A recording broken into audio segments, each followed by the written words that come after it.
हम्म। तो हम लोग क्या फाइंड कर रहे हैं, इलेक्ट्रोलिसिस का प्रोडक्ट फाइंड आउट कर रहे हैं। तो कॉपर सल्फेट की इलेक्ट्रोलिसिस हो रही है, एक्वस सॉल्यूशन की इलेक्ट्रोलिसिस कराएंगे जिसमें कि कॉपर 2 पॉजिटिव आयन है, जिसमें कि सल्फेट आयन है। तो आपको ये बताना है कि कैसे चलेगा, है ना, इस तरीके से। ठीक। नाउ अब एक बात बताओ कि यहाँ पे क्या लिखा था अपन ने पहले, है ना, यहाँ पे क्या लिखा था, यहाँ पे लिखा था कि ये, अब मैंने एक लिस्ट बनाई थी, क्या लिखा है पढ़ो। ये जो नोट बना हुआ है कि with respect to these metals water is reduced, क्या कॉपर 2 प्लस आयन यहाँ शामिल है इस लिस्ट में? No sir. नहीं शामिल है। इसका मतलब है कि कॉपर खुद जाएगा। अगर लिथियम सोडियम पोटेशियम इनमें से कोई होता तो कैथोड पर वाटर चला जाता, जैसे लिथियम होता, सोडियम होता, पोटेशियम होता, तो इनके रिस्पेक्ट में कैथोड पे कौन चला जाता, रिड्यूस होने के लिए। क्योंकि क्या लिखा है मैंने, आप पढ़ो। With respect to these metals water is reduced at cathode, water cathode पे रिड्यूस होता है। लेकिन ये वाले मेटल तो है नहीं आपके पास, ये वाले हमारे पास कौन सा मेटल है, हमारे पास कॉपर 2 प्लस आयन है। इसका मतलब है कैथोड पे कौन सी रिएक्शन होने वाली है, कैथोड पे कौन सी रिएक्शन? रिडक्शन हाँ, सर, रिडक्शन। रिडक्शन किसका होने वाला है, reduction? Sir copper. Copper 2 plus का होगा यहाँ पे रिडक्शन, वाटर का रिडक्शन नहीं होगा, कॉपर 2 प्लस का रिडक्शन होकर क्या बनाएगा, कॉपर बना लेगा ये ऐसे। ठीक है।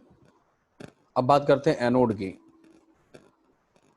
तो एनोड की अगर हम बात करते हैं तो एनोड पर ठीक है, तो एनोड पर अगर हम बात करें तो एनोड पर मैंने क्या बताया था, एनोड पर होगा ऑक्सीडेशन। अब एनोड पर किसका ऑक्सीडेशन होगा, तो मैंने आपको ये आयन दिए थे, क्या लिखे थे देखो, sulphate ion, phosphate ion, nitrate ion.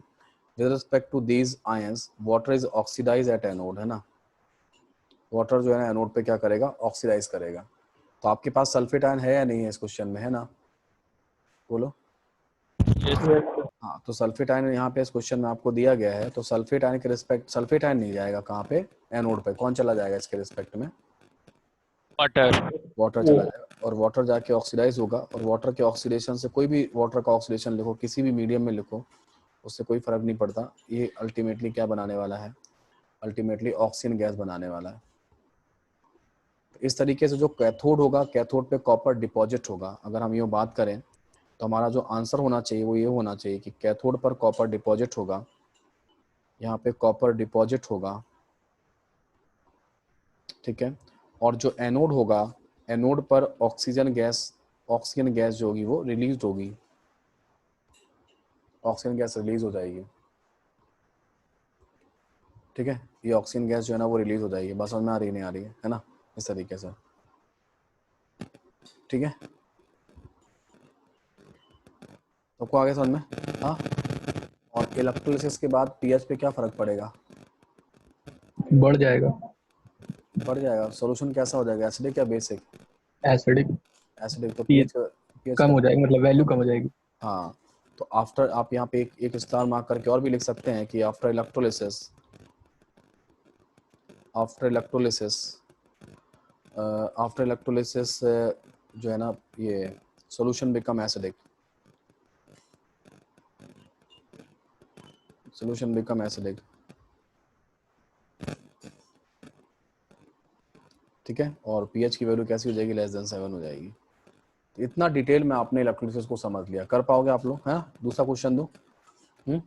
अब एक मैं समझा दिया, अब मैं आपको दूसरा एग्जाम्पल देता हूँ, और वो है इलेक्ट्रोलिसिस ऑफ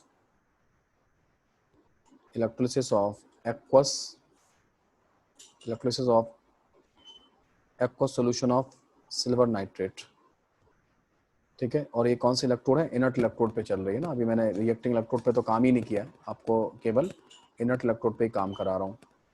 तो इनर्ट इलेक्ट्रोड पर जो होगा वो कैसा होगा, वो देखो क्या बनाए, कैथोड पे क्या होने वाला है, बता सकते हैं मुझे?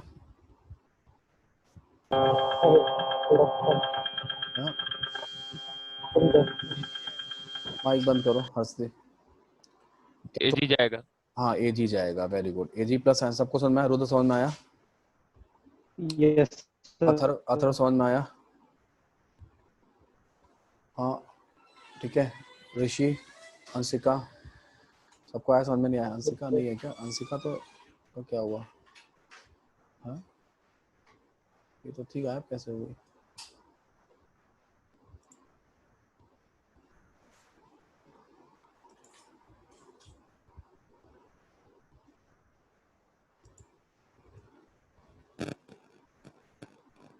अरे नेटवर्क चला गया क्या?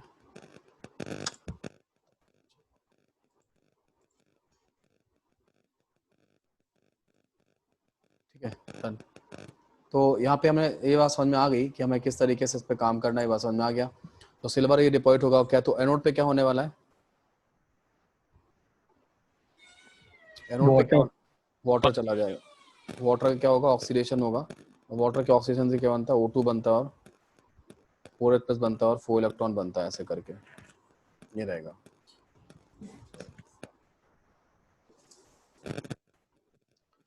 ठीक है, ये हो जाएगा।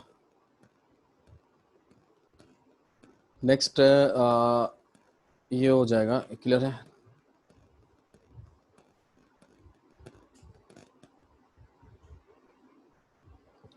ना एक क्वेश्चन और देता हूँ, अच्छा सा क्वेश्चन है, और वो तीसरा है इलेक्ट्रोलिसिस ऑफ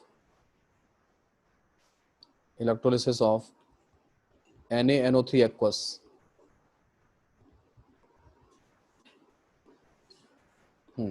इसमें क्या होगा? तो वाटर का खोल तो जाएगा। जाएगा। कैथोड पे कौन जाएगा? वाटर कैथोड पे वाटर जाएगा, है ना? ठीक है, तो कैथोड पे वाटर का रिडक्शन हो जाएगा 2H2O प्लस 2 इलेक्ट्रॉन से H2 plus 2H minus ion, ये हो जाएगा। और एनोड पे क्या होगा? एनोड पे वाटर का ऑक्सीडेशन होगा। एनोड पर भी वाटर का ऑक्सीडेशन होगा, बिकॉज नाइट्रेट आयन ऑक्सीडाइज होने के लिए नहीं जाएगा। तो आप यहाँ देख रहे हैं कि दोनों पर क्या हो रहा है ना, तो जिसका तुमने सॉल्ट सोल्यूशन लिया ना, उसका ना तो कैटायन और ना ही एनायन, दोनों ही नहीं गए।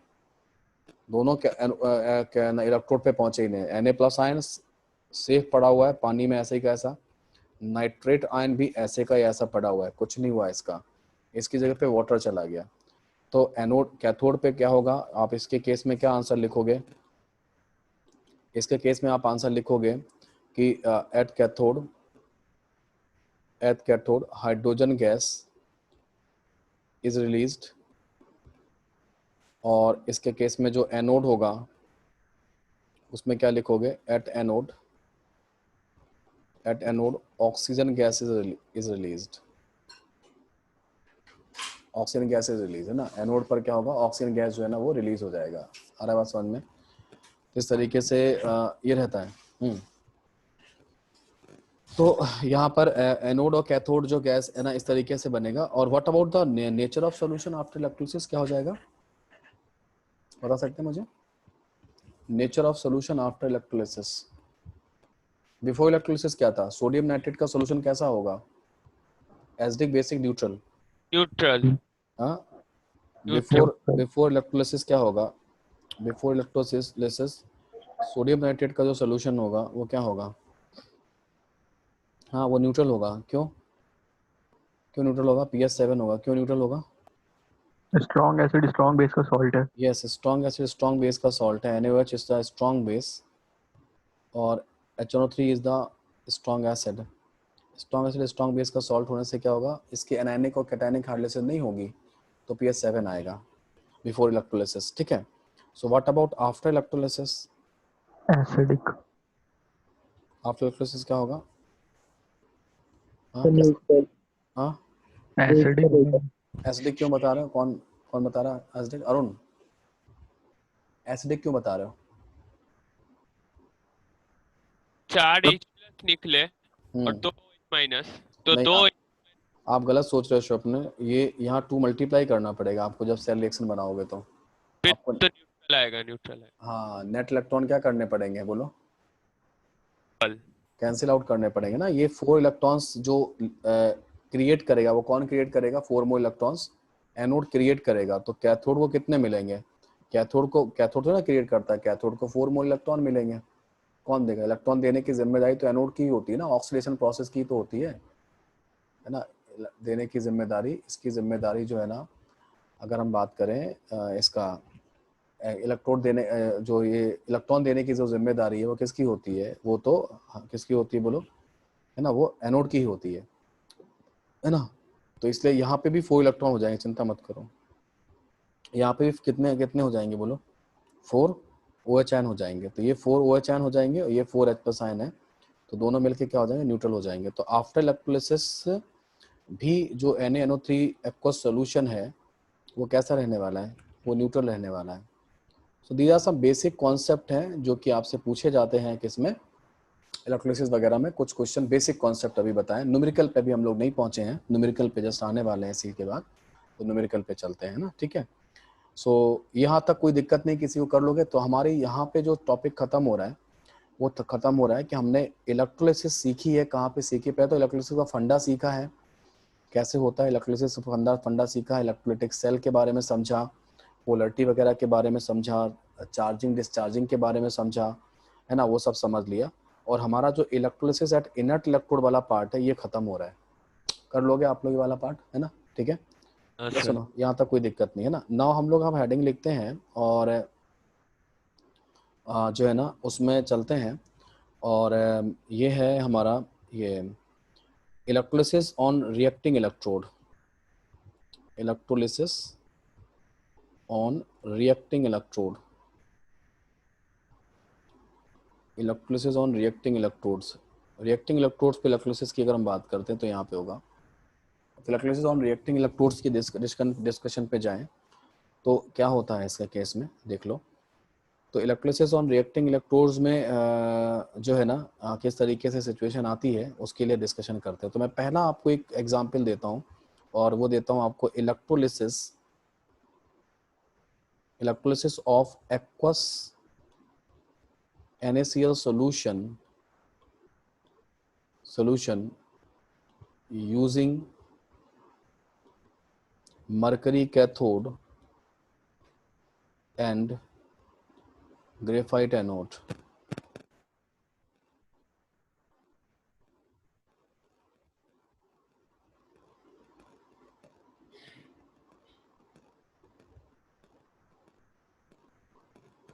ठीक है, तो electrolysis of aqueous NaCl solution using mercury cathode and graphite anode, है ना, ये आपको मैं बता रहा हूँ, है ना, ये लिया है।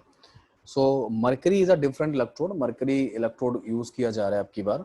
इससे पहले हमने जो इलेक्ट्रोलिसिस की थी उसमें हम इनर्ट इलेक्ट्रोड यूज कर रहे थे, समझ रहे हो, है ना। इससे पहले जो एक्वस NaCl की इलेक्ट्रोलिसिस जो मैंने की है यहाँ पे, उसमें क्या था, ये मैंने किया था, देखो ये पढ़ा है, ये इलेक्ट्रोलिसिस ऑफ इनर्ट इलेक्ट्रोड। यहाँ पे इलेक्ट्रोलिसिस ऑफ एक्वस NaCl, यहाँ पे क्या था, यहाँ पे यूजिंग इनर्ट इलेक्ट्रोड था, यहाँ पे प्लेटिनम या ग्रेफाइट आप यूज कर सकते हो, है ना, इनर्ट इलेक्ट्रोड। लेकिन यहाँ पे जो इलेक्ट्रोड है उसमें से एक इलेक्ट्रोड तो इनर्ट है। कौन इनर्ट है, कौन इनर्ट है, हाँ एनोड यहाँ पे इनर्ट है, ठीक है। ये यहाँ पे रिएक्टिंग है। कैथोड वाला जो पार्ट है वो कैसा है, वो आपका वो रिएक्टिंग इलेक्ट्रोड है। और जो आपका एनोड वाला पार्ट है वो कैसा है, वो आपका इनर्ट इलेक्ट्रोड है। समझना है इसी बात को, अच्छा कंसेप्ट है, समझ लीजिएगा इसको, इनर्ट इलेक्ट्रोड है। ओके, सो नाउ अब इसमें क्या रहता है इसके केस में कि जब हम कैथोड को देखते हैं तो कैथोड में क्या होता है, कैथोड क्योंकि मरकरी का है तो मरकरी कैथोड पर सोडियम आयन जाके डिपॉजिट हो जाता है। जबकि आपने देखा था कि इनर्ट इलेक्ट्रोड अगर पीटी या ग्रेफाइट इलेक्ट्रोड लगे तो सोडियम नहीं जाता था, उसकी जगह पे कौन चला जाता था बोलो, वाटर चला जाता था। अब की बार ये जाएगा ऐसे यहाँ पे ये डिपॉजिट होता है। अब कोई क्वेश्चन ये पूछता है सर कि ऐसा क्यों होता है, तो मरकरी जो कैथोड है ना उसकी प्रेजेंस में इसका SRP चेंज हो जाता है। जो आपको SRP वैल्यू मैंने बताया था ना, E0 की वैल्यू जो आपको बताइए -2.7 वोल्ट, किसके लिए, एनोड के। इसके SRP किसकी बताई थी, ये सोडियम की बताई थी, हाँ ये होती है। तो ये जो या इलेक्ट्रोकेमिकल सीरीज में जो वैल्यूज आपको मिलती हैं वो वैल्यूज जो है ना वो बेसिकली जो वैल्यूज हैं वो वैल्यूज किसकी हैं, वो वैल्यूज हैं इनर्ट इलेक्ट्रोड पे बनाई गई है इलेक्ट्रोकेमिकल सीरीज। मरकरी इलेक्ट्रोड लेके अगर आप बनाओगे तो इलेक्ट्रोकेमिकल सीरीज के पोटेंशियल वैल्यू चेंज हो जाएंगे। लेकिन हम ऐसे कितनों की बनाएंगे, तो हमने केवल इनर्ट की बना दी, बाकी सबकी हम बनाते नहीं, बस हम ये बोलते हैं कि हाँ मरकरी की प्रेजेंस में इसका इलेक्ट्रोड पोटेंशियल क्या होगा, वो बदल जाएगा और कुछ ऐसा हो जाएगा, या डिस्चार्ज पोटेंशियल बोलते हैं इलेक्ट्रोड पोटेंशियल को, डिस्चार्ज पोटेंशियल चेंज हो जाएगा जिसकी वजह से ये रिड्यूस हो जाएगा। क्या मेरी बात आप तक समझ में आ गई, क्या ट्रांसफर हो गई जो कंसेप्ट में समझाना चाह रहा था आपको? ये सबको हो गया? Yes, sir. ठीक है, सभी को आ गया समझ में? ऐसा कुछ होगा। अब यहाँ पे क्योंकि मरकरी है तो मरकरी क्या करता है, जो यहाँ पर बेसिकली एक और सिचुएशन आती है कि इसकी रिएक्शन के दौरान जो है ना, जो मरकरी जो सोडियम होता है, सोडियम जो होगा वो मरकरी के साथ कंबाइन कर जाता है, ऐसे करके मरकरी लिक्विड के साथ कंबाइन कर जाता है और ये बनाता है sodium sodium mercury mercury amalgam, sodium mercury amalgam बनाता है। ठीक है, तो सोडियम मरकरी जो अमलगम बनाएगा, ठीक है, तो उसको जो है ना ये बनता है, इसी से एनोच बनाया जाता है। आजकल जो नया जो मेथड है कास्टनल कैनलर मेथड कहलाता है, ठीक है ना, वो मेथड में अभी जो एनोच बनाया जाता है वो इसी मेथड से बनाया जाता है, बताता हूँ उसके बारे में भी। अब हम बात करते हैं एनोड की। तो एनोड की क्या होगा, एनोड की जब हम बात करेंगे तो एनोड पर क्या होगा, एनोड तो ग्रेफाइट इलेक्ट्रोड था, तो एनोड पर जो पहले काम हो रहा था वही अभी भी होगा। पहले क्या हो रहा था एनोड पर, कौन जा रहा था NaCl के इलेक्ट्रोलिसिस पे, क्योंकि ये तो ग्रेफाइट का इलेक्ट्रोड है तो यहाँ तो वैसे ही कंपटीशन चलेगा जैसे आपने पहले किया था SR2। हाँ, तो यहाँ पे लॉजिकली वाटर को जाना चाहिए था लेकिन Cl माइनस जाता है because of the concept of over voltage. हमें कहते हैं कि वाटर का जो ऑक्सीडेशन होता है वो स्लो प्रोसेस होता है, स्लो होता है, काइनेटिकली स्लो होता है, इसलिए यहाँ पे क्लोराइड आयन जो है ना वो क्या हो जाएगा, वो ऑक्सीडाइज होकर क्या बना लेता है, Cl2 गैस बना लेता है, इस तरीके से, है ना। ये जो कास्नल कैनल मेथड होता है उस मेथड में क्या होगा, उस बारे मेथड में जो सोडियम है, सोडियम जो होता है वो लगातार मरकरी लिक्विड फॉर्म में तैरता रहता है, उसमें सोडियम डिपॉजिट होता रहता है और अमलगम बनता रहता है। उस अमलगम को हम लगातार बाहर निकालते जाते हैं, है ना, बाहर जितना डिपॉजिट होगा उसको हम बाहर निकालेंगे, डिपॉजिट होगा बाहर निकालते जाएंगे इंडस्ट्रियल प्रोसेस में जब NaOH बना रहे होते हैं। ठीक है, तो ये जो बन जाएगा, अब मैं आपको ये पढ़ा चुका हूँ, इलेक्ट्रोलिसिस पढ़ा चुका हूँ, अब मैं आपको NaOH बनाना बता रहा हूँ। अब आपको मैं एक S ब्लॉक की बात बता रहा हूँ। तो जो ये अमलगम जो बाहर निकालते हो आप, इस अमलगम की आप हाइड्रोलिसिस कराते हो, तो इस अमलगम के हाइड्रोलिसिस से क्या बनता है, इसकी हाइड्रोलिसिस से NaOH बनता है और हाइड्रोजन गैस जो है ना वो क्या हो जाती है, वो रिलीज हो जाती है। ठीक है, और यहाँ पे क्या होगा, ये इस तरीके से हो जाएगा, ऐसे ये हो जाएगा, मर्करी लिक्विड जो है ना बाहर हो जाता है, फिर से इसको आप वापस से कैथोड पे रिसाइकिल्ड कर दो। So this is the best method आज की तारीख में, जो ये मेथड है, ये NaOH बनाने का यही मेथड चल रहा है ना, इस तरीके से रहेगा, देख लेना S ब्लॉक में, पढ़ना आप इसको S ब्लॉक में। ठीक है, आगे सबको समझ में, कोई ऐसा क्लास में जिसको ना समझ में आया हो तो मैं आपको रिपीट कर दूं। रुद्र, शिवांक, यक्षम, कार्तिक, आ गया। आ गया ना समझ में? अथर्व, ऋषि, हर्षदीप, यस सर। आ गया ना समझ में सब कुछ? ठीक है, यस सर। हाँ, तो ये वाला सब समझ में आ गया ना, पूरा NaCl वाला है ना, रिएक्टिंग इलेक्ट्रोड पे पूरा समझ में आ गया ना? ठीक यस है, सर। ठीक है, आगे बढ़ते हैं। अब दूसरा एग्जाम्पल लेता हूँ मैं, ये पहला एग्जाम्पल था मेरा, तो फर्स्ट एग्जाम्पल, ठीक है, दूसरा एग्जाम्पल लेते हैं। सर हाँ, सर उसमें इनर्ट ग्रेफाइट ही बनेगा, मतलब मरकुरी नहीं बन सकता कभी? नहीं, इनर्ट इलेक्ट्रोड मतलब मैंने वही लिए हैं जो हम लोग करते हैं एक्चुअली, मतलब ऐसा नहीं कि हम कुछ भी ले लेंगे। यस मैंने वही प्रोसेस ले रहा हूँ जो कि अपने को इंडस्ट्री है कहीं ना कहीं हमने बना रखे हैं, जिनका हम कहीं ना कोई यूज कर रहे हैं अपनी लाइफ में, तो उन्हीं प्रोसेस पे उसी तरीके की प्रोसेस ले रहे हैं। ठीक है, ओके सर। भाई प्लेटिनम ले सकते हैं? प्लेटिनम ले सकते हैं, उसका कोई इशू नहीं है, तो इनर्ट इलेक्ट्रोड लेना है बस आपको, है ना, ठीक है, ग्रेफाइट की जगह पे। ओके, इनर्ट इलेक्ट्रोड ले सकते हैं, कोई इशू नहीं है। दूसरा एग्जाम्पल जो मैं कर रहा हूँ वो ये है कि electrolysis of copper, electrolysis of copper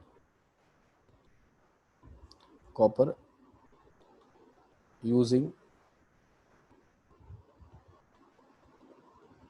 copper anode and graphite cathode।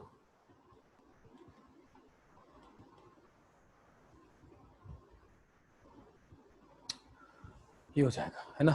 यहाँ पे हम लोग एक डिस्कशन और करने वाले हैं। यहाँ पे एक चीज़ और आपको बता दें कि अब मैं थोड़ा सा आपको, कि मैं काफ़ी कुछ बता चुका हूँ इलेक्ट्रोलिसिस के बारे में, तो यहाँ पे मैं आपको एक चीज़ बताना चाह रहा हूँ कि यहाँ पे अभी तक आप देखोगे तो मैंने हर बार पहले कौन सा लिखा है, कैथोड लिखा है, लिखा है, लिखा है सब बार। जब भी मैं आपको इलेक्ट्रोलिसिस बताता हूँ सबसे पहले मैं क्या लिखता हूँ, बोलो?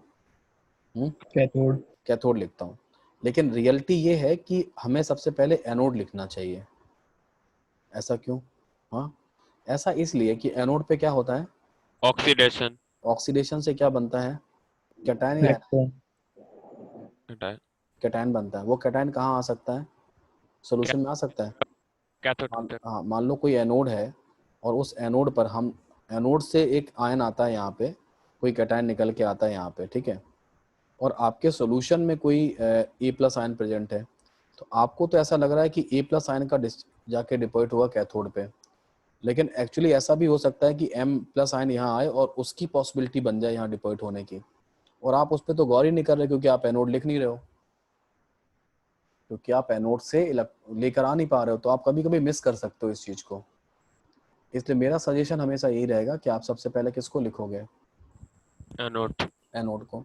लेकिन अगर आप टीचर हो तो आप पढ़ाओगे ऐसे जैसे मैंने पढ़ाया है, कैथोड पहले ही लिखोगे, वरना आपके स्टूडेंट को समझ में नहीं आएगा, गारंटी है। अगर आप किसी को पढ़ा रहे हो तो पहले कैथोड ही पढ़ाना, और इसी समय, जिस समय मैं आके एनोड की बात कर रहा हूँ इसी समय एनोड की बात करना, तो आप बेस्ट पॉसिबल वे में अपनी नॉलेज को ट्रांसफ़र कर पाओगे। वरना अगर आपने एनोड से पहले पढ़ाना चालू किया तो आप खुद ही परेशान हो जाओगे, है ना। इसलिए एनोड से पढ़ाते नहीं हैं, पहले कैथोड से ही पढ़ाते हैं, बाद में फिर सिखाते हैं कि हाँ एनोड से काम करना चाहिए, क्योंकि एनोड से इलेक्ट्रॉन, एनोड से जो आयन निकल के सोल्यूशन में आएगा, हो सकता है वही आयन जाके डिपॉजिट हो जाए, और आप क्या करो, सोल्यूशन में जो आयन पहले से प्रेजेंट थे वो वाले आयन को हो सकता है आप डिपॉजिट करा दो। तो वो एक कंपटीशन वाला पार्ट है, इसलिए पहले जितने आयन सोल्यूशन में आ सकते हैं सबको ले आओ, फिर उनमें कंपटीशन करा के देख लो कि यार किसको हमें कैथोड पे डिपॉजिट कराना चाहिए, है ना। तो इस तरीके से चलता है। इसलिए हमें सबसे पहले किसको लिखना चाहिए, बोलो क्या लिखो करोगे आप लोग? एज ए स्टूडेंट आप हमेशा क्या करोगे, पहले एनोड को लिखेंगे। पहले एनोड को लिखोगे, ताकि एनोड पे एनोड से आपका आयन आ जाए पहले। तो हमारा यहाँ एनोड किसका बना हुआ है, बोलो? कॉपर। कॉपर। कॉपर का बना हुआ है। तो एक पॉसिबिलिटी ये है कि कॉपर जो मेटालिक रॉड है उससे कॉपर का ऑक्सीडेशन होकर कॉपर 2+ आयन किस में आ जाए, सोल्यूशन में आ जाए। इसके लिए जो ई नॉट वैल्यू है वो कितनी आ जाएगी, SOP जो आएगा कितना आ जाएगा, वो आएगा -0.34 वोल्ट। या सुनो, आएगा, यस सर। ठीक है। उसके बाद जो हमारा कैथोड होगा, जो हमारा कैथोड होगा, ठीक है, सॉरी एनोड पे भी और पॉसिबिलिटीज हैं यार, एक मिनट रुको। एक ये काम हो सकता है एनोड पे, और क्या हो सकता है? अरे यार यहाँ पे एक चीज़ मैंने लिखी नहीं, थोड़ा गड़बड़ लिख गया हूँ, एक मिनट रुकना। इलेक्ट्रोलिसिस ऑफ CuSO4 एक्वस, ठीक है, electrolysis of CuSO4 aqueous using copper anode and graphite cathode. अब बेटर हो गया है ना, अब सही हो गया। तो हम लोग कॉपर सल्फेट की इलेक्ट्रोलिसिस कर रहे हैं, है ना। हमारा जो वीकर है, जो हमारा वीकर है, उसमें उसमें क्या पड़ा हुआ है इसमें, इसमें हमारे पास कॉपर सल्फेट सोल्यूशन है, Cu2+ और SO4 नेगेटिव है, जिसमें हमारा जो एनोड है वो कॉपर की रॉड का है, और जो कैथोड है वो ग्रेफाइट की रॉड का है, ठीक है। तो पहली पॉसिबिलिटी हमने डिस्कस कर ली कि कॉपर जो है ना, कॉपर 2+ में चला जाएगा। दूसरी पॉसिबिलिटी क्या हो सकती है, एनोड पे कौन जाता है, एनायन या कैटायन? एनायन। एनायन जाता है ना, एनोड पे एनायन जाएगा। तो एनायन जाएगा एनोड पर, जब एनायन जाएगा एनोड पर तो क्या हो सकता है ना, इसके लिए तो एनायन जब जाएगा तो इसमें क्या रहेगा देख लो। तो एनायन की अगर हम डिस्कशन करें तो एनायन में सल्फेट आयन तो नहीं जाने वाला, जाएगा क्या? एनायन कौन सा है आपके पास? Cu2+। SO4 नेगेटिव एनायन है। हाँ। क्या ये एनायन जा सकता है क्या? हाँ, ये तो नहीं जाता है, बताया था आप लोगों को, यस सर। है ना। ये भी, ये जाएगा नहीं, ये कंसंट्रेट कंडीशन में ही जा पाता है, वैसे तो नहीं जाएगा। तो यहाँ पे क्या हो सकता है, यहाँ पे वाटर का ऑक्सीडेशन हो सकता है, और क्या हो सकता है,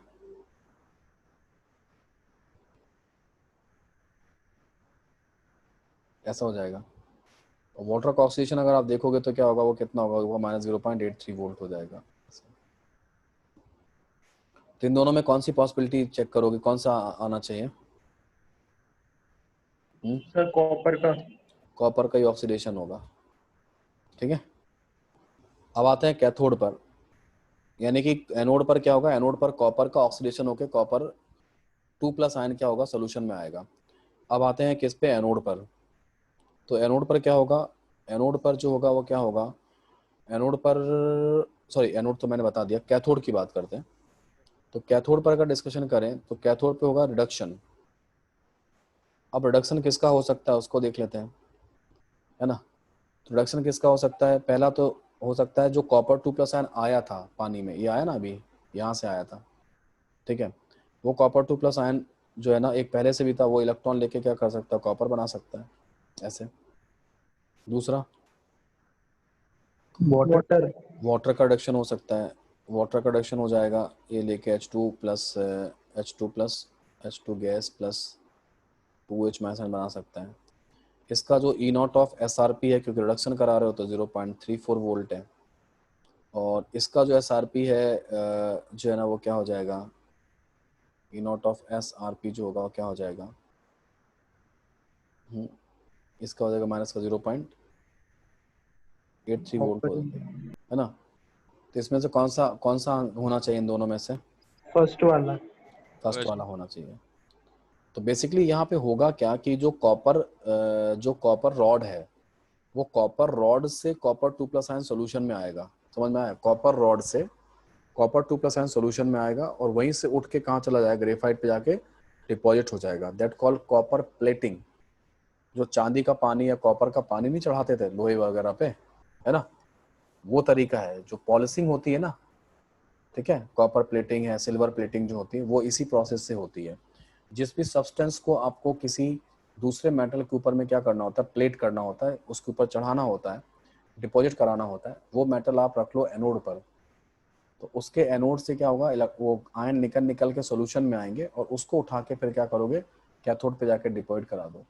जिस मेटल को डिपॉजिट करवाना है उसको रखो एनोड पर, जिस मेटल के ऊपर में डिपॉजिट कर मतलब करवा के वो प्लेटिंग करनी है, उसको कहाँ रखोगे, कैथोड पर। तो ये जो मेथड है, that method is called copper plating ना, ये जो मेथड है that method is called copper plating, ये कॉपर प्लेटिंग कहलाता है। आ रहा है बस समझ में, इस तरीके से। तो कुछ आइडिया दे दिया है इस तरीके से। भी यही होता है ना, हाँ इलेक्ट्रो रिफाइनिंग भी यही होता है ना। हाँ, इलेक्ट्रोलाइट रिफाइनिंग में क्या होगा, यहाँ पर आप देख रहे हैं ना, इलेक्ट्रोलाइटिक रिफाइनिंग में अभी कॉपर प्लेटिंग में हमने क्या किया, ग्रेफाइट क्या लिया है, ग्रेफाइट इनर्ट लिया है। इनर्ट क्या लिया है बोलो, इनर्ट क्या लिया है, इनर्ट कैथोड। कैथोड लिया है। तो इनर्ट जो कैथोड की रॉड है ना, उसके ऊपर कौन डिपॉजिट हो जाएगा जाके, कॉपर। कॉपर डिपॉजिट हो जाएगा जाके। तो कॉपर का पानी चढ़ जाएगा उसको, कॉपर की प्लेटिंग हो जाएगी उस पर, कॉपर की लेयर चढ़ जाएगी किसके ऊपर, ग्रेफाइट के ऊपर में, हाँ। That called copper plating. और जो इलेक्ट्रोलाइटिक रिफाइनिंग जो आप वहाँ पढ़ते हैं किसमें, मेटलर्जी में, वो क्या है वो आपको मैं समझाता हूँ। तो इसमें क्या होगा, एनोड पर कॉपर का ऑक्सीडेशन और कैथोड पर कॉपर का रिडक्शन होगा। मेरा बस इसमें यही क्वेश्चन है कि आफ्टर इलेक्ट्रोलिसिस कॉपर सल्फेट जो सोल्यूशन आपने लिया था, उसकी कंसंट्रेशन पे क्या फर्क पड़ेगा? कोई फर्क नहीं पड़ता। कोई फर्क नहीं पड़ता, बिकॉज इसका कॉपर जो 2+ आयन है वो सेफ है। कॉपर 2+ आयन कौन सा डिपॉजिट होता है, एनोड वाला। जो मेटल से आता है, एनोड से आता है, वो डिपॉजिट होता है। इसलिए कॉपर सल्फेट सोल्यूशन की कॉन्सेंट्रेशन कैसी बनी रहती है, सेम बनी रहती है, केवल मीडियम देने के काम में आता है। आया समझ में? सर हाँ, ये जो एनोड पे वाटर की एसओपी वैल्यू लिखी है -1.23 होनी चाहिए ना? एसओपी वैल्यू गलत लिखी है, सही कह रहा है यार, एसओपी वैल्यू मैंने गलत लिख दी है, एक मिनट रुको। एसओपी वैल्यू माइनस की 1.23 वोल्ट होगा, सही कर लेना इसको ना, ठीक है, ये कर लो, ठीक है, ओके। नाउ अब इसमें हम लोग डिस्कशन करते हैं, नेक्स्ट वाले पार्ट पे चलते हैं, और वो हमारा कौन सा पार्ट है, और वो हमारा पार्ट है ये वाला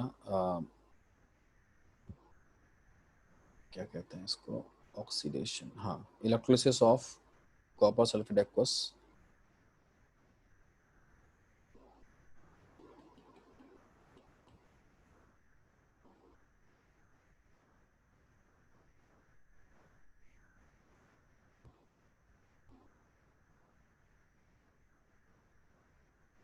Electrolysis of copper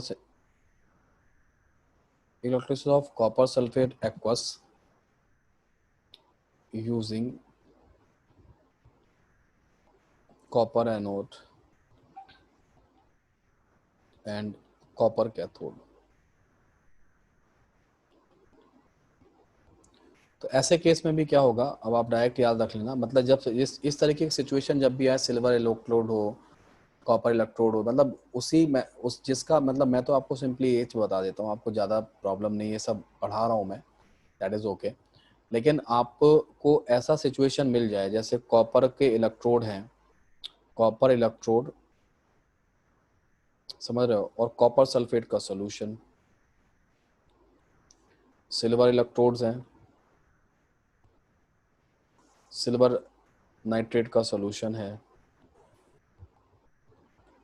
zinc electrode हैं, जिंक नाइट्रेट का सॉल्यूशन है या जिंक सल्फेट का सॉल्यूशन है। ऐसी सिचुएशन जिसके इलेक्ट्रोड हो उसी का सॉल्यूशन हो, जिसके इलेक्ट्रोड हो उसी का सॉल्यूशन, जिसके इलेक्ट्रोड उसी का सॉल्यूशन हो। तो यहाँ पे सेम ही काम होता है क्या, एनोड पर मेटल का ही ऑक्सीडेशन होता है और कैथोड पर मेटल का ही रिडक्शन होता है। सिंपल लॉजिक है ना, सिंपल सा तरीका है।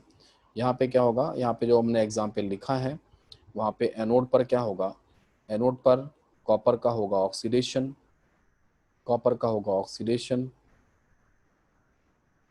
और जो कैथोड होगा वो क्या होगा, कैथोड पर क्या होगा, कैथोड पर कॉपर 2+ आयन का क्या हो जाएगा, वो रिडक्शन हो जाएगा। ऐसे सिमिलरली क्या होगा, जो आपका ये वाला है सिल्वर वाला, यहाँ पे Ag+ आयन का ऑक्सीडेशन, Ag+ आयन का रिडक्शन, यहाँ पे क्या होगा, जिंक 2+ आयन का ऑक्सीडेशन, जिंक 2+ आयन का रिडक्शन, ऐसा रहता है। इस मेथड को जो हम लोग कहते हैं, इसको हम लोग कहते हैं इलेक्ट्रोलिटिक रिफाइनिंग। क्या कहते हैं, इलेक्ट्रोलिटिक रिफाइनिंग। अभी अभी शायद तुम लोगों ने मेटलर्जी पढ़ा होगा अरुण, है ना, पढ़ा है? Yes sir. तो इलेक्ट्रोलिटिक जो रिफाइनिंग करते हैं ना, उसमें क्या करते हैं, उसमें जो कॉपर की जब रिफाइनिंग करते हैं, बाकी लोगों को थोड़ा अगर आइडिया हो तो कर लेना, उसमें जो हमारा ये होता है कॉपर बनता है वो 98% जो है ना प्योर बनता है, ब्लिस्टर कॉपर। उसकी 99.9% तक प्योरिटी पहुंचाने के लिए क्या करते हैं हम लोग, इलेक्ट्रोलिटिक रिफाइनिंग करते हैं। इलेक्ट्रोलिटिक रिफाइनिंग के दौरान क्या किया जाता है, इस समय क्या किया जाता है, जो एनोड होता है, ठीक है, जो एनोड होगा, ये एनोड होगा, तो एनोड पे क्या होता है, एनोड पर इम्प्योर कॉपर रॉड रखी जाती है, इम्प्योर कॉपर रॉड होती है। और जो कैथोड होता है, ठीक है, ये जो कैथोड है, कैथोड पे प्योर कॉपर रॉड रखी जाती है, ठीक। अब एनोड से, एनोड पे जो इम्प्योर, यहाँ पे इम्प्योर जो है ना, यहाँ पे कॉपर के साथ साथ क्या होता है, यहाँ पे निकल भी होता है, Fe भी होता है, ठीक है, यहाँ पे Pt भी होता है, गोल्ड भी होता है, इस तरीके से सिल्वर भी होता है, इस तरीके से ये इम्प्योरिटीज़ होती हैं। और यहाँ पे जो सोल्यूशन होता है, यहाँ पे जो सोल्यूशन जो होता है वो किसका होता है, वो कॉपर सल्फेट का सोल्यूशन हो जाता है। अब ये चलता कैसे है, ये इस तरीके से चलता है कि यहाँ से कॉपर 2+ आयन यहाँ आता है, कौन सा, प्योर वाला, ये प्योर एटम, ये प्योर वाला आता है, और यही जाके यहाँ डिपॉजिट हो जाता है ना भाई। एनोड पे कॉपर 2+ आयन बना, ये प्योर वाला बनता है, और यही जाके आगे जाके डिपॉजिट हो जाता है। यही यहाँ मिलेगा तुमको जाके यहाँ पे ऐसे, ठीक है, एनोड से बन के आता है और कैथोड पे चला जाता है डिपॉजिट होने। इस तरीके से जो एनोड की रॉड है वो लगातार क्या होती जाती है, हल्की होती जाती है, और कैथोड की रॉड क्या होती जाती है, भारी होती जाती है। सो एनोड, कैथोड की रॉड आप हटा लो, और जब एनोड की रॉड पूरी खत्म हो जाए तो दूसरी एनोड की रॉड रख दो। और एनोड पर क्या होता है, क्योंकि यहाँ पे कॉपर सल्फेट में H2SO4 भी मिलाते हैं थोड़ा सा, और वो H2SO4 क्या करता है, निकेल को, इनको दोनों को क्या कर लेता है, सल्फेट के फॉर्म में सॉल्युबल करा लेता है। तो ये तो सोल्यूशन में पड़े रहते हैं। निकल और Fe2+ आयन जो है ना, वो H2SO4 से रिएक्ट करने के बाद क्या करते हैं, निकल सल्फेट बना लेते हैं और FeSO4 बना लेते हैं। ये सॉल्युबल फॉर्म में सोल्यूशन में पड़े रहते हैं। और ये जो स्टेबल मेटल है, Pt है, गोल्ड है, Ag है, ठीक है, ये क्या करते हैं, ये स्टेबल मेटल है, ये नॉट ऑक्सीडाइज, ये ऑक्सीडाइज नहीं होते हैं। तो ये जो है ना, ये आपको क्या करते हैं, ये आपको एनोड मड में, मतलब जो कंपार्टमेंट होता है वो एनोड मड के फॉर्म में क्या होता है, यहाँ पे एनोड कंपार्टमेंट में मिलते हैं, है ना, मिट्टी के फॉर्म में जो मिला एनोड मड कहलाता है वो। उसमें Pt गोल्ड वगैरह जो ऑक्सीडाइज नहीं हो सकते हैं वो एनोड मड के फॉर्म में रहता है। ठीक है, तो ये पूरा एक इलेक्ट्रोलिसिस का प्रोसेस है। मेटलर्जी में हम लोग सिखाते हैं इलेक्ट्रोलिटिक रिफाइनिंग, है ना। और जो इलेक्ट्रोलिसिस जो हम लोग पढ़ रहे हैं उसमें सिंपल इतनी सी बात है कि यहाँ पे इलेक्ट्रोड जो अगर सेम इलेक्ट्रोड है, जिसका इलेक्ट्रोड है अगर उसी का सोल्यूशन है, जिसका इलेक्ट्रोड है उसी का सोल्यूशन है, तो फिर क्या होगा, है ना, जो होगा उसमें मेटल का ऑक्सीडेशन होगा। यहाँ पे देख रहे हो आप, सिल्वर का इलेक्ट्रोड है, सिल्वर का ऑक्सीडेशन है यहाँ पे इस तरीके से। तो यहाँ पे सिल्वर का ही ऑक्सीडेशन होगा, सिल्वर का रिडक्शन होगा, सिल्वर का जिंक का ऑक्सीडेशन होगा, जिंक का रिडक्शन हो जाएगा। क्या ये बात सबको क्लियर हो गई है, सबको समझ में आ गई है? ये सुनो, बोलो। हाँ सर। हाँ सर। Yes sir. हाँ, रुद्र, किसने, रुद्र की आवाज थी, किसकी थी? रुद्र, ऋषि, अथर्व, Yes. यक्षम, समझ में आ रहा है? Yes sir. हाँ, ये समझ में आया? थोड़ा पढ़ा था पहले, कभी पढ़ा है क्या कभी स्कूल वगैरह में? हाँ हाँ, नहीं पढ़ा है? ये क्लियर हुआ थोड़ा सा? अब तो मेरे ख्याल से अब तो थोड़ा सा आ रहे होगे। यस सर, थोड़ा सा आ रहा है। हाँ, अब इसको जो है ना, ये जो है ना, इसको कर देते हैं इसको, और इसको ये रिकॉर्ड भी हो रहा है तो मैं इसको कर भी दूंगा, आपको दे भी दूंगा इस तरीके से। सर हाँ, सर एनोड मड तो बहुत कीमती लग रही है। एनोड, हाँ एनोड में, लेकिन वो ज़्यादा कीमती 2% इम्प्योरिटीज होती हैं लगभग, तो लोगों का इम्प्योरिटीज पे ज़्यादा इंटरेस्ट हो जाता है ना। 98% तो कॉपर ही है ना उसमें। ठीक है, तो रहेगा इस तरीके से रहेगा। तो लोग 2% वो भी नहीं छोड़ते हैं एनोड जो है ना।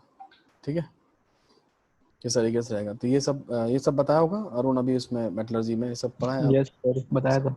हाँ, ये सब पढ़ाया होगा, अच्छे से पढ़ाते हैं सब चीज़ें। ठीक है, चलिए आगे बढ़ते हैं इसमें। अब हम लोग इलेक्ट्रोलिसिस, हमारा रिएक्टिंग इलेक्ट्रोड पे भी खत्म हो गया, सारे एग्जाम्पल हो गए। एक मरकरी वाला एग्जाम्पल हो गया, एक कॉपर प्लेटिंग का एग्जाम्पल हो गया, और एक दूसरा इलेक्ट्रोलिटिक रिफाइनिंग का एग्जाम्पल हो गया। 3 ही एग्जाम्पल पढ़ाए जाते हैं। ठीक है, नाउ हम लोग डिस्कशन में आते हैं, और वो है फेराडेज लॉ ऑफ इलेक्ट्रोलिसिस।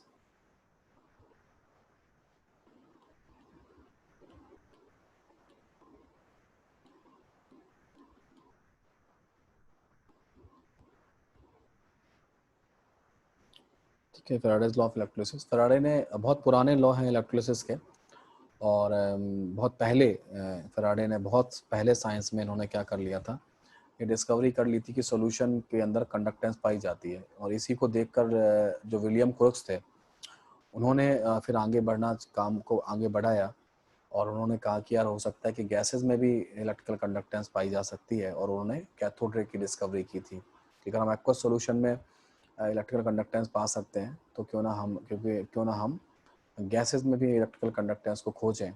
और उन्होंने कैथोड रे की डिस्कवरी फिर हो गई थी, है ना। ये एक बेसिक है। और इनके साथ एक पर्सन काम करते थे जिसका नाम था स्टोनी, और उसने उस समय बोला था कि जो सॉल्यूशंस होते हैं उनमें जो इलेक्ट्रिकल कंडक्टेंस होती है वो electrical conductance because of the electron होती है। तो इलेक्ट्रॉन जैसा नाम जो था, वो स्टोनी वाज द पर्सन जिसने पहले नामकरण कर दिया था। लेकिन जैसे जैसे नॉलेज अपडेट हुई, पता चला कि नहीं, इलेक्ट्रॉन रिस्पॉन्सिबल नहीं है सॉल्यूशन में इलेक्ट्रिकल कंडक्टेंस के लिए। कौन रिस्पॉन्सिबल है? आयंस रिस्पॉन्सिबल है।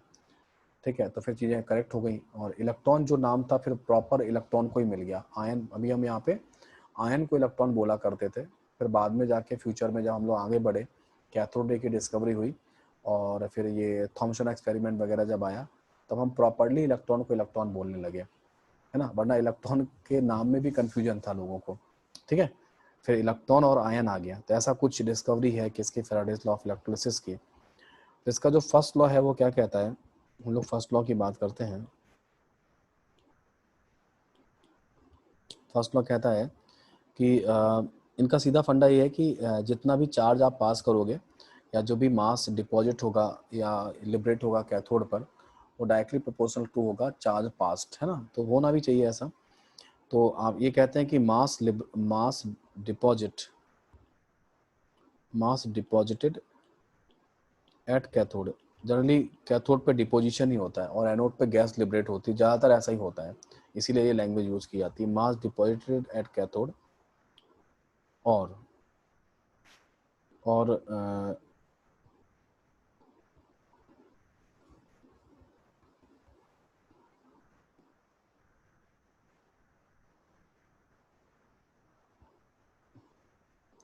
और mass of gases released at anode is directly proportional to the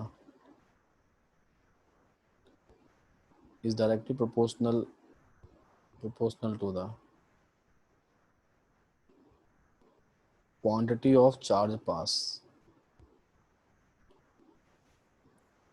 सीधा फंडा, क्वांटिटी ऑफ चार्ज पास कैसे आएगा? ज़्यादा देर तक करंट पास करोगे तो ज़्यादा क्यू क्या होता है? क्यू क्या होता है? IT। I T. तो करंट को, जो करंट है, ये करंट है आपका एम्पियर में, और ये आपका टाइम है सेकेंड में। तो और ये चार्ज कितने में आ जाएगा? कूलम में आ जाएगा, ठीक है, ये कूलम में चार्ज आ जाएगा। तो अब आप जितनी देर तक करंट पास करोगे, कोई जितना करंट है और करंट ज़्यादा मैग्नीट्यूड का होगा और ज़्यादा समय तक पास करोगे तो ज़्यादा चार्ज पास होगा। जितने ज़्यादा समय तक पास करोगे, ऑब्वियस सी बात है, उतना ज़्यादा कैथोड एनोड पे ऑक्सीडेशन होगा। या सुनो, बोलो, ये सीधा फंडा। ज़्यादा इलेक्ट्रोलिसिस, ज़्यादा समय तक इलेक्ट्रोलिसिस कराओगे तो ज़्यादा समय तक ऑक्सीडेशन और रिडक्शन होगा, तो उतना ही ज़्यादा सब्सटेंस कैथोड पे डिपॉजिट होगा और एनोड पर ऑक्सीडाइज हो जाएगा। इस तरीके से सिचुएशन है। तो इनका सीधा फाइनल कहना ये है कि भाई जो क्यू होगा वो जो है ना, इस तरीके से ये जो होगा Q is directly proportional to W हो जाना चाहिए, है ना, मास डिपॉजिट एट कैथोड या लिबरेटेड एट एनोड, है ना।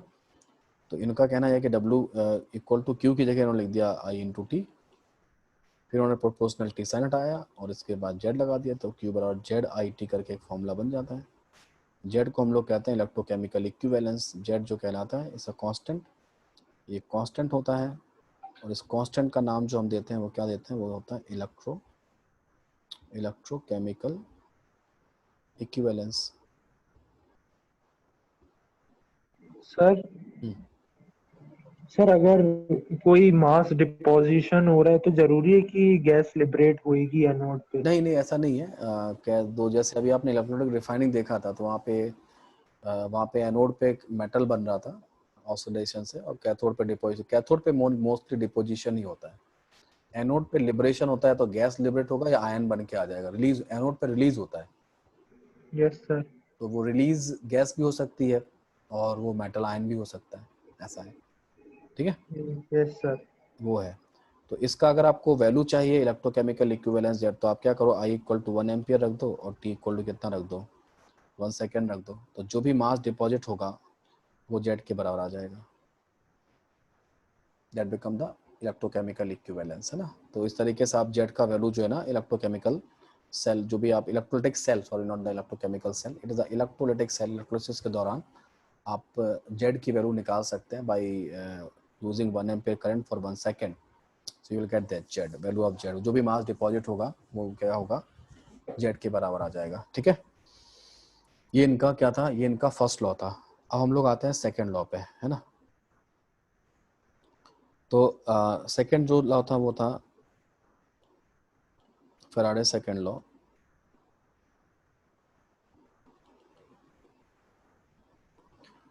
फैराडे सेकेंड लॉ जो था वो ये था कि इनका कहना ये था कि नंबर ऑफ फैराडे चार्ज, थोड़ा सा मैं मॉडिफाई करके पढ़ा रहा हूँ लेकिन लगभग इसी फील्ड में था ये। Number of Faraday charge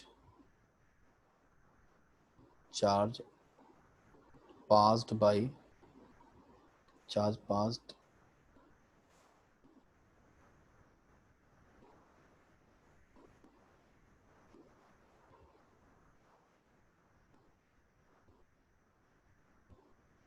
at anode और कैथोड ये इक्वल होगा number of equivalent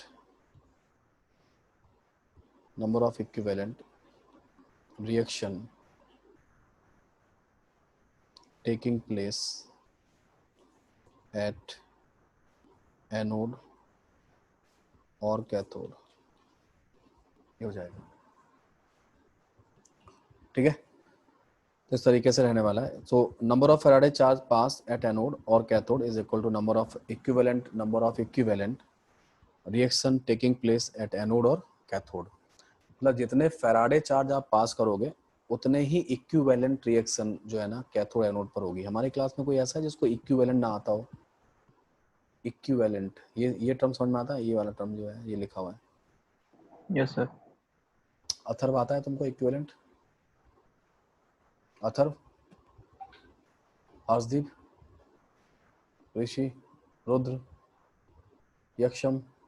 यस यक्षम आता है आपको इक्विवेलेंट? हाँ, यस यस जिनको नहीं आता है वो समझ लें, जो मैं जस्ट बता दे रहा हूँ। इक्विवेलेंट्स क्या होते हैं वो लोग रिडॉक्स का मेरा टॉपिक देख लें, वीडियो जाके रिडॉक्स का वीडियो देख लेना, तो वहाँ मैंने पढ़ा रखा है इक्विवेलेंट कॉन्सेप्ट को, तो वहाँ देख लेना। सो इक्विवेलेंट जो होते हैं वो क्या होते हैं? वो होते हैं मोल्स इनटू वैलेंसी फैक्टर, ये होते हैं, है ना। ये W/E से लिखा जाता है इक्विवेलेंट, और ये W/M से लिखा जाता है।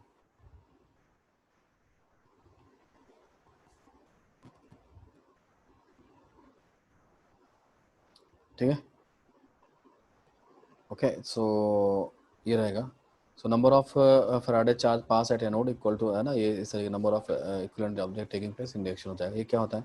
अब नंबर ऑफ फैराडे कैसे निकालते हैं? 1 फैराडे मालूम है आप लोगों को कितना होता है? Yes sir. 500। हाँ, 1 Faraday is 1F is nothing but it is 96500 coulomb मानते हैं हम लोग, है ना। और अगर हम I इंटू टी को मल्टीप्लाई करें तो क्या मिलेगा हमको? चार्ज मिलेगा। किस यूनिट में मिलेगा? कूलाम में। और अगर हम उसको इससे डिवाइड कर दें 96500 से तो क्या मिल जाएगा हमको? Number of farad. तो हमको मिल जाएंगे नंबर ऑफ फैराडे चार्ज, है ना, या चार्ज इन फैराडे जैसा भी होगा। नंबर ऑफ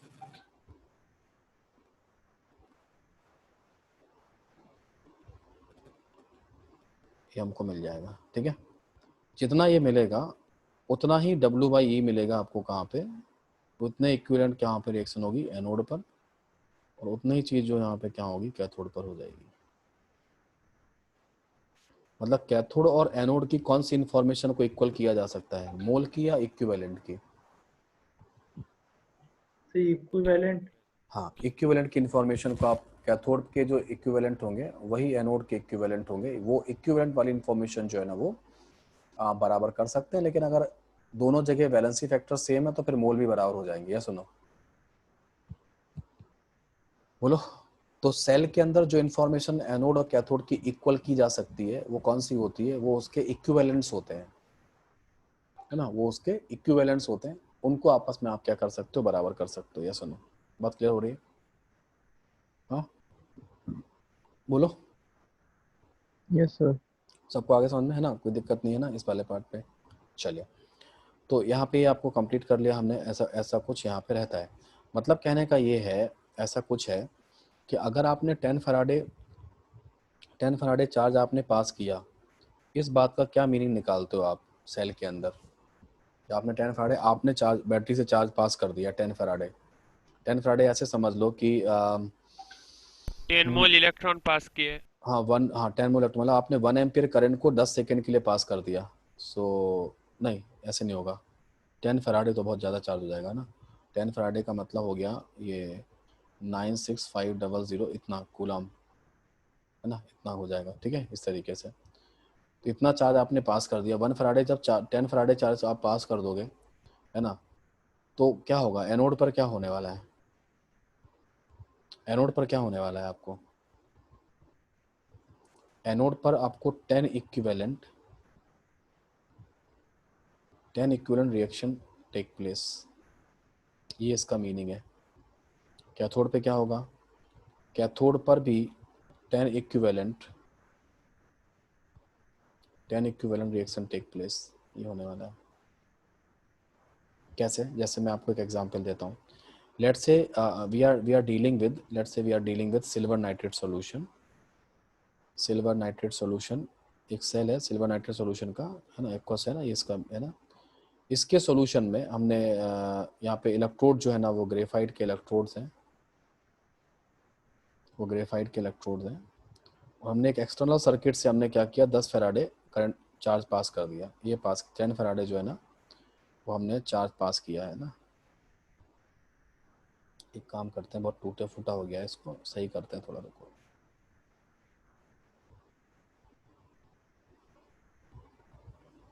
पूरा लैंग्वेज लिखते हैं ना ऐसे, चलो। If 10 Faraday charge is passed into the silver nitrate aqueous solution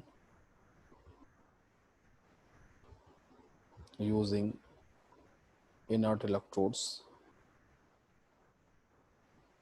then find the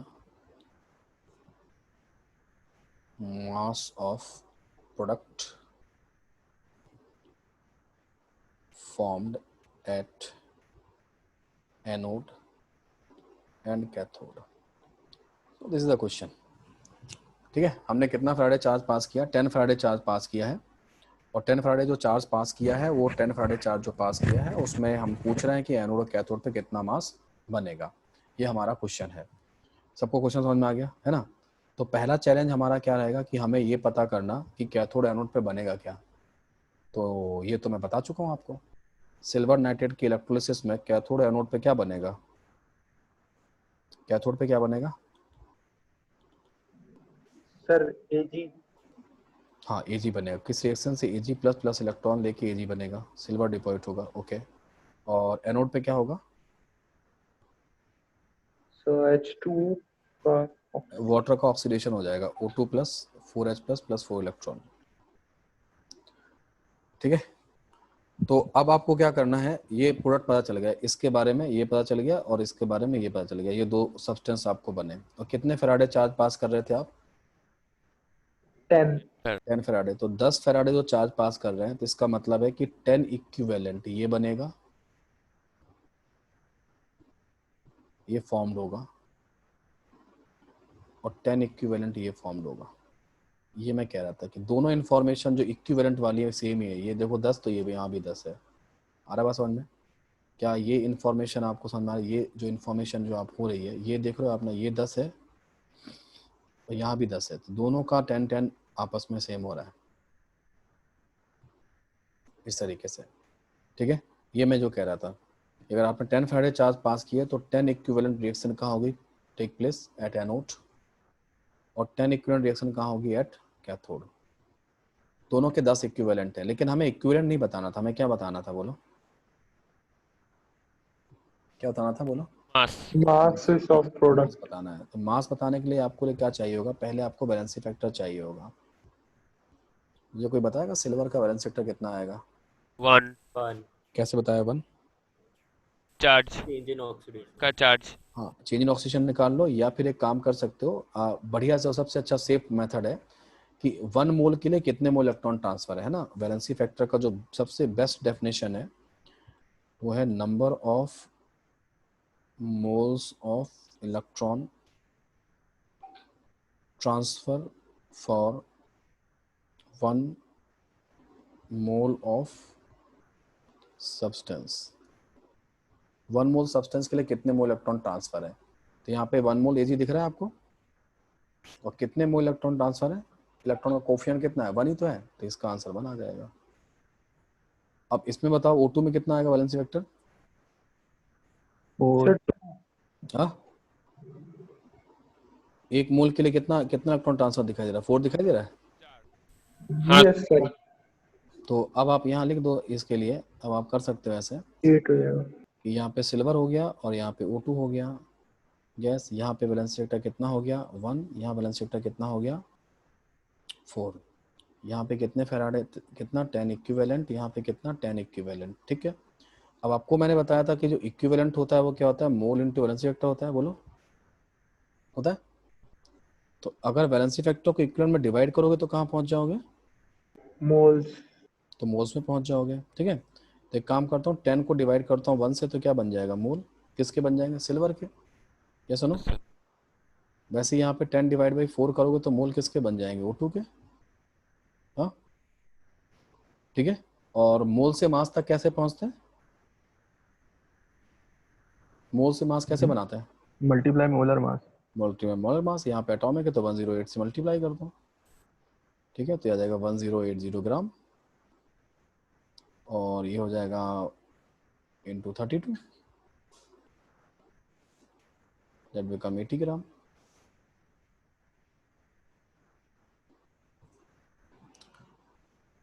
इस तरीके से आप क्वेश्चन को सॉल्व करोगे, ये बेसिक फंडामेंटल आपको करना है। अभी मैंने आपको डायरेक्ट फैराडे दे रखा था, कोई आपको आई और टी का वैल्यू दे सकता था, है ना। आपको आई, आपको यहाँ पे आपको आई रखना चाहिए था, टी रखना चाहिए था, 9 नंबर ऑफ फैराडे जो भी आ जाएंगे, फिर आप वैसे ही काम करोगे। बेसिक फंडामेंटल यही है कि नंबर ऑफ फैराडे जो होंगे, जितने फैराडे होंगे, चाहे वो 1 हो, चाहे वो 2 हो, चाहे वो 1.5 हो, चाहे कितना भी फैराडे बना रहे, ठीक है ना, उतने ही इक्विवेलेंट रिएक्शन कहाँ होगी, कैथोड पर होगी, और उतने इक्विवेलेंट रिएक्शन कहाँ पर होगी, एनोड पर हो जाएगी। ऐसा हो जाएगा। सर थोड़ा सा इक्विवेलेंट कंसेप्ट लगा लेना चाहिए, वैसे तो कुछ लोग रिएक्शन से ही बताते हैं, लेकिन मैं इक्विवेलेंट से बता देता हूँ, ज़्यादा जल्दी हो जाता है ना, इसी से कर लो, फास्ट हो जाएगा, है ना। और बताओ, हाँ बोलो। सर लेकिन करंट आई और टाइम टी तो दे ही नहीं रखा, फिर उससे कैसे जाएंगे। नहीं, अगर दिया जाए तो, मैं तो क्वेश्चन में भी, मेरे को पहला क्वेश्चन था, मुझे चीज़ों को डायरेक्ट समझाना था, पूरा एक फ्लो समझाना था क्वेश्चन का कि कैसे आप चलोगे। मैंने यहाँ पे एनोड और कैथोड की रिएक्शन समझाई, फिर मैंने आपको वैलेंसी फैक्टर निकालना समझाया, फिर वो कैसे आप बराबर करना है वो समझाया, फिर कैसे मास, तो एक वो पूरा क्वेश्चन का फ्लो समझाना था। जो 10 फैराडे का जो डेटा मैंने डायरेक्ट लिखा है, उस डेटा को हो सकता है कोई एग्जामिनर आपको क्या करे, आई और टी का डेटा दे के आपसे 10 फैराडे तक पहुंचाए, ऐसा तो कर सकता है ना। तो सर फिर केमिकल इक्विवेलेंस फाइंड कैसे करेंगे जरूरत ही उसमें। नहीं ना, आपको आई और टी दिया जाएगा, सीधा आई दिया जाएगा, टी का वैल्यू रख के उसमें 96500 मल्टीप्लाई डिवाइड कर देना, तो ये जो वैल्यू आएगी ये आपके फैराडे हो जाएंगे, बस काम हो गया आपका।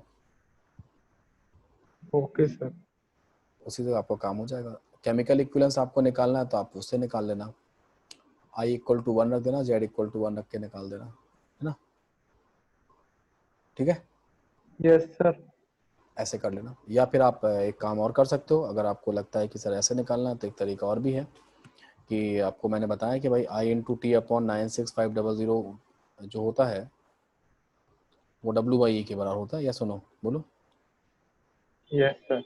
और जो फर्स्ट लॉ है वो क्या कहता है, फर्स्ट लॉ कहता है कि 96500 जो होगा, W क्या हो जाएगा, W हो जाएगा आपका, देखा था आपने, ZIT था, या सुनो फर्स्ट लॉ से यस सर। E हो जाएगा, तो यहाँ से आप I इंटू टी कैंसिल कर दीजिए। ठीक है, तो आपका Z का वैल्यू जो आएगा वो इक्विवेलेंट वेट अपॉन 96500 आता है, ऐसे भी आ सकता है। ठीक है, 965 है।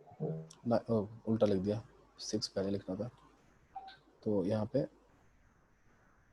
इस तरीके से आप कर सकते हो, 96500 ये कर सकते हो, या सुनो। यस। और लास्ट में जो इसी का पार्ट है, इसका ही पार्ट है, किसका, सेकेंड लॉ का पार्ट है, वो है सेल्स कनेक्टेड इन सीरीज। अगर सेल्स सीरीज में कनेक्टेड होते हैं तो सीरीज में जब कनेक्शन होता है तो क्या चीज़ सेम रहती है, वोल्टेज। पोटेंशियल। सीरीज में। करंट सेम रहता है। तो करंट भी सेम रहती है। तो करंट अरे यार, पैरेलल में पोटेंशियल सेम रहता है, सीरीज में क्या सेम रहता है, करंट। करंट सेम रहता है। और घड़ी भी सेम चलेगी तो सभी व्हीकल के, सभी के कंपार्टमेंट के लिए, बोलो। हाँ। तो आई इंटू टी का वैल्यू कैसा आएगा, सेम आएगा सबके लिए। Yes sir. I into T का वैल्यू भी कैसा आएगा, बोलो, सेम Same. आएगा। तो ये आपस में सीरीज में कनेक्टेड कर दो ऐसे, इधर ले जाकर, ठीक है, ऐसे कनेक्टेड कर दो। तो इनका कहना ये है कि अगर सेल सीरीज में कनेक्टेड है तो सब में चार्ज कैसा जाएगा, बोलो। इक्वल। हाँ, तो यहाँ पे सबसे पहली बात यही है कि जो है ना ऑल, यहाँ पे क्या होगा, सीरीज में कनेक्टेड है तो all cell get equal charge, है ना, all cells get equal charge और इक्वल फैराडे, एक ही बात है, बोलो। तो यहाँ पे सब में सेम इक्विवेलेंट रिएक्शन हो जाएगी। तो यहाँ पे जितना भी W/E1 होगा, जितने भी इक्विवेलेंट होगा, यहाँ पे मान लो W2/E2 इक्विवेलेंट रिएक्शन हो जाती है और यहाँ पे W3/E3 इक्विवेलेंट रिएक्शन हो जाती है, ठीक है, इस तरीके से होगा। तो यहाँ पर ये हो जाएगा, ओके। सुनना है भाई, जितने फैराडे यहाँ पास हुआ है, अगर यहाँ 10 फैराडे आया है तो यहाँ भी 10 फैराडे आया है, यहाँ भी 10 फैराडे आया है, तो सब जगह क्या होगा, सब जगह आपको क्या मिलने वाला है, सब जगह आपको 10 इक्विवेलेंट रिएक्शन ही मिलने वाली है। तो सभी जगह W/E1 की वैल्यू कैसे निकल के आने वाली है, सेम निकल के, इसके एनोड पर, इसके कैथोड पर, इसके एनोड पर, इसके कैथोड पर, सब पे निकल के। ये जो आपको दिख रहे हैं ना, मैं